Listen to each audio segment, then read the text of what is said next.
March 1st, 1942. Midnight. The Sunda Strait is a cauldron of fire. The heavy cruiser USS Houston, the Galloping Ghost of the Java coast, is surrounded. She is alone. Her sister-in-arms, the Australian cruiser HMAS Perth, has already slipped beneath the waves. For the next hour, the Houston does the impossible. She isn't just surviving, she is hunting. Even as Japanese torpedoes tear her hull open, even as her captain is killed by shrapnel on the bridge, the men of the Houston refuse to stop. When their main 8-inch batteries go silent, they fire 5-inchers. When the 5-inchers run out of shells, they use star shells, flares meant to light the sky, and fire them point-blank into Japanese destroyers. And then silence. For 3 years, the United States Navy had a hole in its heart. The Houston had vanished. No wreckage, no distress signal, no survivors. She was a ghost story told in whispers.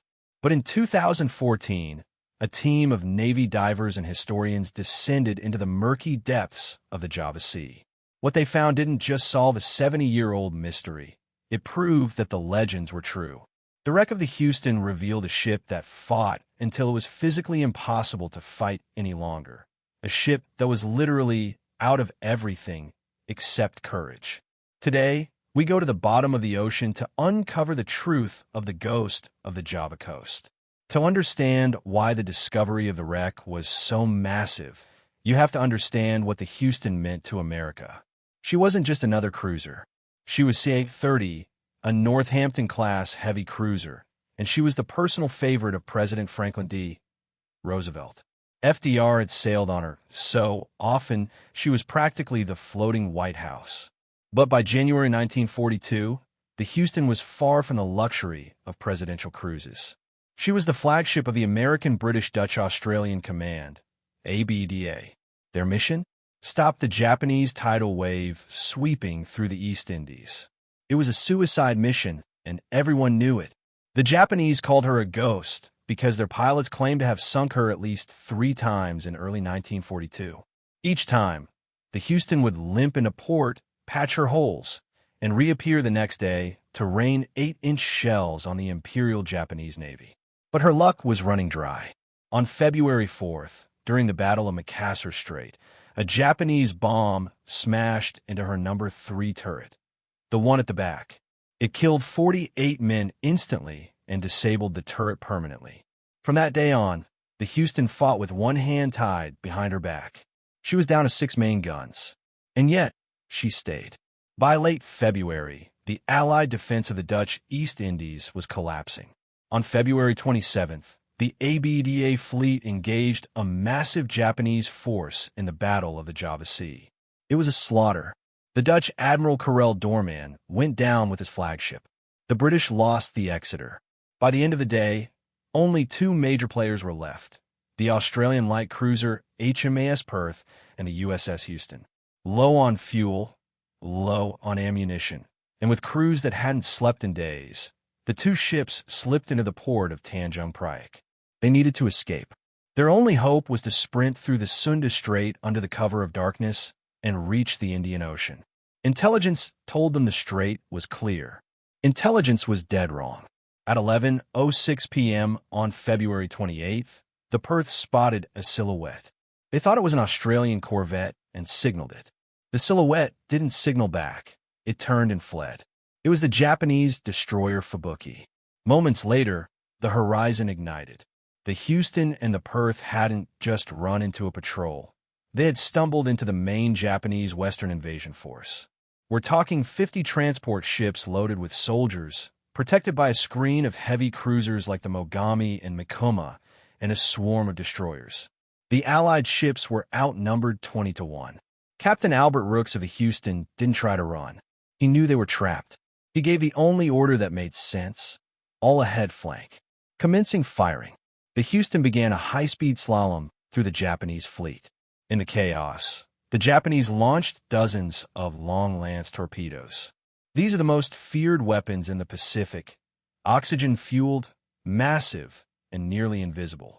In the pitch black and the blinding smoke of the Sunda Strait, something incredible happened. The Japanese were so focused on the Houston that they fired their torpedoes wildly. Several of those torpedoes missed the Houston entirely and slammed straight into their own Japanese troop transports. One of them carried Lieutenant General Hitoshi Imamura, the commander of the entire invasion force. He was forced to jump into the oily, burning water as his ship sank, destroyed by his own side. But the Houston's luck couldn't last forever. Around midnight, the Perth took several direct hits and began to sink. The Houston was now truly alone. Surrounded by a ring of fire, she became the sole target for every Japanese gun in the strait. Projectiles from 8-inch Japanese cruisers and 5-inch destroyers hammered her superstructure. One shell struck the bridge, killing Captain Rooks instantly. His orderly, a young Marine, allegedly picked up the captain's helmet and placed it on his own head, continuing to relay orders as if the ship still had a chance. By 12:30 a.m., the Houston was a floating inferno. Her number 1 and number 2 turrets were out of ammunition. The crews in the magazines were handing up practice shells, then illumination rounds, then anything they could find that fit the breach. When the 5-inch guns ran out of explosive rounds, the sailors loaded star shells, firing them horizontally at the Japanese destroyers just to keep them at bay. It was a scene of primitive, desperate warfare.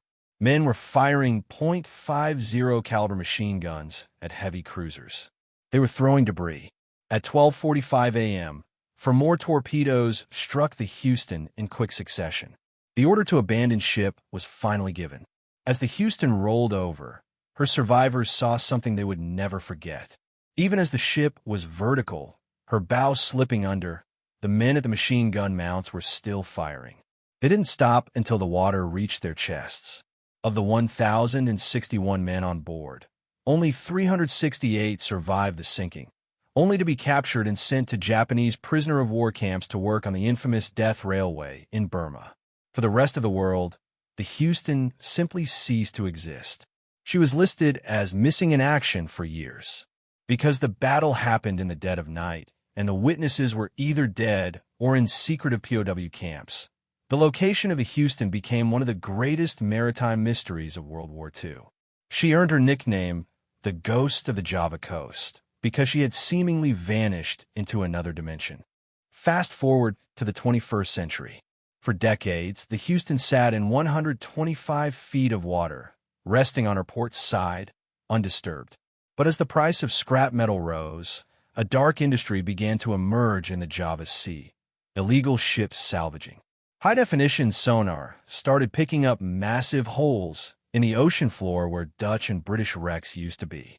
Ghostly pirate barges were using giant claws to rip apart the graves of thousands of sailors. There was a fear that the Houston would be next. In 2014, the U.S. Navy's Mobile Diving and Salvage Unit, MDSU, teamed up with the Indonesian Navy for 2014. This wasn't just a training exercise, it was a race against time. When the divers finally reached the site, the visibility was poor, the currents were treacherous, and the water was thick with silt. But as they cleared the debris, the unmistakable silhouette of a Northampton-class cruiser emerged from the gloom. The discovery was bittersweet. The divers confirmed that the ship was indeed the Houston, but they also saw the scars of her final moments. They found the 8-inch gun turrets turned to the side, frozen in their final firing positions. They found the holes from the torpedoes that had finally brought her down. But most importantly, they found evidence of the crew's final desperation. Diving logs and forensic analysis of the wreck site confirmed that the ammunition hoists were empty. The ship hadn't sunk because of a lucky shot or a mistake. She had sunk because she had used every single resource she had to stay in the fight. The discovery turned a legend into a physical reality. It provided closure for the families of the lost battalion and the sailors who never came home. Image: underwater footage of the USS Houston's gun turrets covered in coral. However, the discovery also revealed a heartbreaking truth. Despite being a sovereign war grave, the Houston was being scavenged. Divers found that unexploded ordnance had been removed, and parts of the hull were being chipped away by illegal salvors. This sparked an international outcry and led to new protections for underwater cultural heritage in the region. The Ghost was no longer just a memory. She was a crime scene that needed protection. Today, the wreck of the USS Houston stands as a silent monument to the bravery of the Asiatic fleet, a group of men who were told to hold the line when the line had already broken. The fact that she was found exactly where the survivors said she would be, with her guns still pointed at the enemy, is the ultimate testament to Captain Rooks and his crew. They didn't just go down with the ship.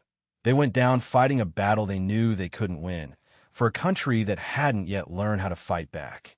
The survivors who pulled themselves onto the shores of Java and Sumatra found no refuge.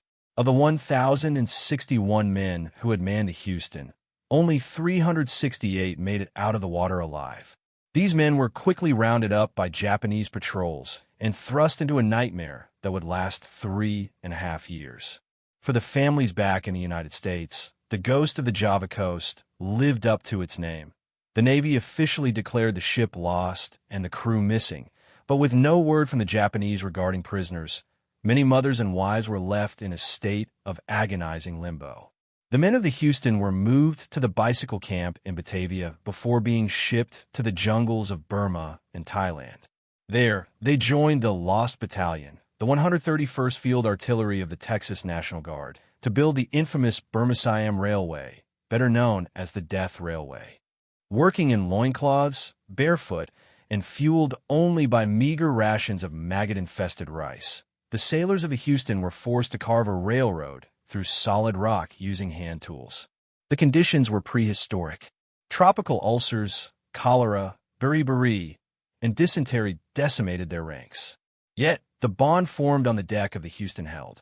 The survivors maintained a military hierarchy, sharing what little food they had with the sick and performing burials with as much dignity as the jungle allowed. They were the men who had seen their ship fire star shells at destroyers. The can-do spirit of 30 did not die in the Sunda Strait. When the war finally ended in 1945 and the camps were liberated, the world finally heard the story of the Houston's final hour.